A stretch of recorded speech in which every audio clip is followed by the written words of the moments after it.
Watu wakijua kitu fulani iendi poa na yeye na hata ingia na poa. Babu anaweza sacrifice mtu wako close na yeye. Achore, aumizwe, auliwe, afanyiwe hata kama ni msichana repiwe.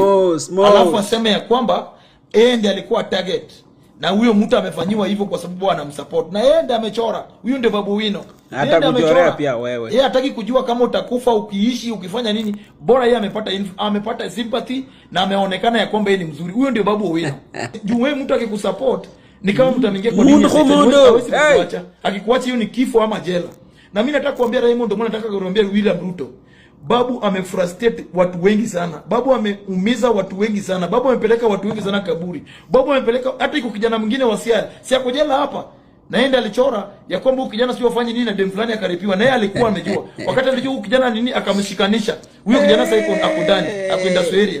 Sasa sasa ule dem akujubili ndio witness ya huyo kijana. Naye alikuwa kwa hiyo scene. Nasema eti eti alikuwa na opposite sasa ni sakaja ni gun. Mumpe kama au mahukas hata rape, hata weka hata vijana wa rape au mahukas. Babu ni no nonsense. Babu ni mtu anataka kuangalia area kabisa. Alafu ukisema support huwezi toka kumsupport. Ndio dawa yenu wajinga nyinyi. Either kuekelea kitu wekwe ndani ama uliwe. Na anajuanga akumdendi sana kutumia madisi hayo.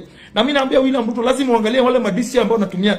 Ruto nani Babu anatumia. Hao madisi hayo Babu anatumia lazima muangalie mchunguzi. Na nataka kuambia Kipchumba Murkomen, wale madisi hayo Babu anatumia. Juu anaumizanga watu, juu anajua wakati wa Kibichu walipata madisi ambao anatumia. Unaona, kuumiza watu, kuua na kuumiza watu kabisa. Mfanye mchunguze hiyo nini wale madisi hayo Babu anatumia. Mawala maskari hospitali na manini ambayo anatumia mtafute. Juu Babu ameumiza vijana hapa. Wale vijana wa university wale wako maliza shule ni wangapi yenye Babu aliharibu maisha yao kabisa. Hawako Babu finya hao. Finya wao. Unaona? Wangapi Babu wamepeleka jela? Wangapi Babu wamefanya wamekuwa mazuzu.